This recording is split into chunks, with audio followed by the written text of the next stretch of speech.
Okay. So I wish someone had taught me this when I was, talking to your 20-year-old self or 22-year-old self. I wish someone had said, hey, Paresh, this is how it works.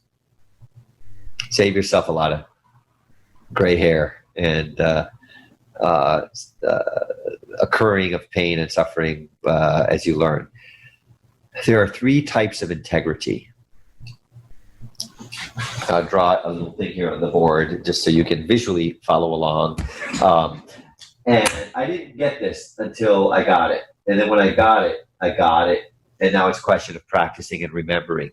The first type of integrity is what I teach to my when I'm coaching or to my students, and kind of came together, is there's moral integrity, which is, don't be a bad boy. Don't steal, because if you steal from someone, they're going to steal from you, and pretty soon all hell breaks loose. And it's it's in the field of morality. Don't be a bad person or a bad boy. So that's moral integrity, and that's often what we are really habituated and trained to operate in by our parents. Like, don't do that. That's not good.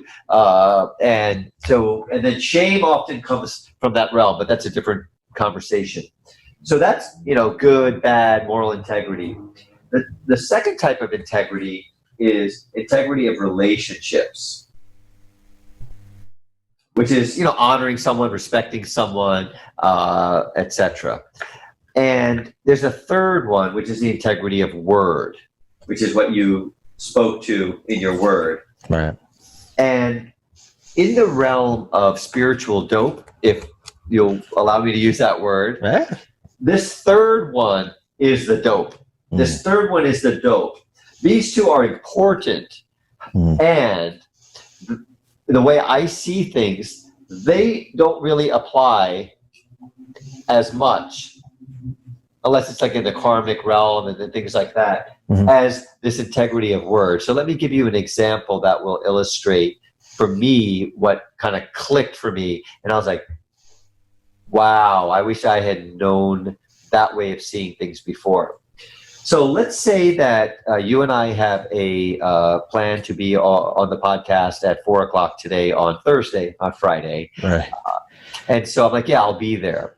So I told you I will be there at 4 o'clock. And let's say that I arrive at 4:02.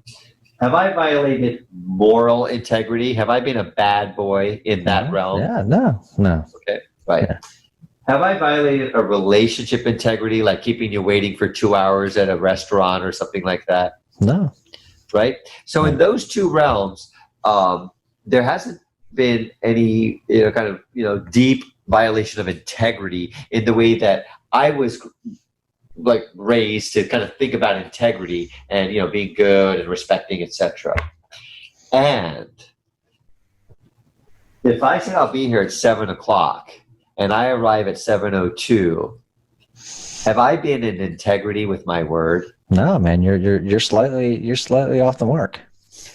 Off the mark. Very great observation. And the word sin means off the mark. Right. It's just off the mark from archery.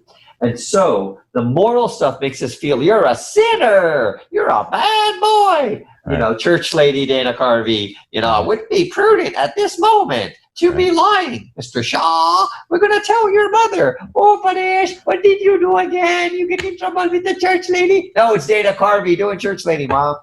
So I don't know, I had a Dana Carvey medium came through. So what's cool is this word is a domain in and of itself. So what I'm learning and I apply as much as I can when I remind myself in my remindfulness is when the universe, the substance that we are swimming in, like fish are in water, source, spirit, God.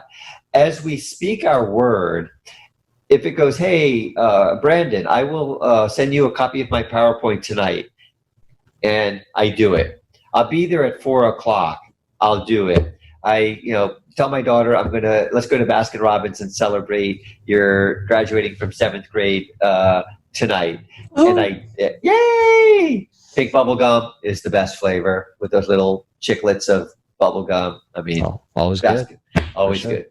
So what happens is the universe gets a reliable signal to go, Paresh said he was going to send Brandon the PowerPoint tonight. Did he do it? Yes or no? And it's not a judging universe. It's just a calculator. It's just an accountant. And it goes, Paresh said it. Did he do it? Yep. Did he show up at 4 o'clock? Because at 4:02 is not his word. 3:59 or yes, he did it. So he said it, it happened. He said it happened. Did he take his daughter for Baskin Robbins? I give you my word, after this call, I'm going to take my daughter to Baskin Robbins. So yes. And so what I was taught, which I think is the most powerful thing, and it relates to the book, The Four Agreements, is when you create a pattern of reliability with the universe to say, I spoke it, it happened. I spoke it, it happened. Yeah, I spoke it, it happened. Versus, I'll get it to you tomorrow, or you know what, I'm going to do that P90X tomorrow for sure, and you don't do it. What happens is you get checks and X's in a mishmash, so the signal isn't strong to go, well, what do we do with this? If the universe is sort of a computer kind of responding, and our word is our mouse and our keyboard, it's like, well, I don't know like what the deal is. However, if you start like slicing reality and interacting with it to go, I said this, it happened. I said this, it happened. I said this, it happened.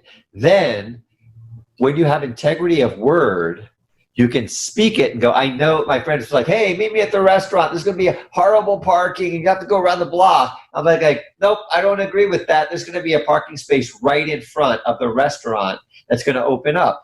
And the universe goes, he says it, it happens. He says it, it happens. He says it, it happens. And you demonstrate that, then it can work backwards, which is you say it and the universe goes, it's a pattern. You say it, it happens. And that is this realm of integrity of word. It's your magic wand is your word. Your word is your wand. Have you read that book? I haven't. Mind-blowing, right? Yeah. No, it's awesome. I love it. Right. So that to me is the ultimate, like it's one of the greatest breakthroughs of thinking to go, wow. And sometimes like if I have a meeting at 3 o'clock, you'll see me running down the street or up the stairs, right? Because I'm like, I want to be in integrity on my word. And there's a way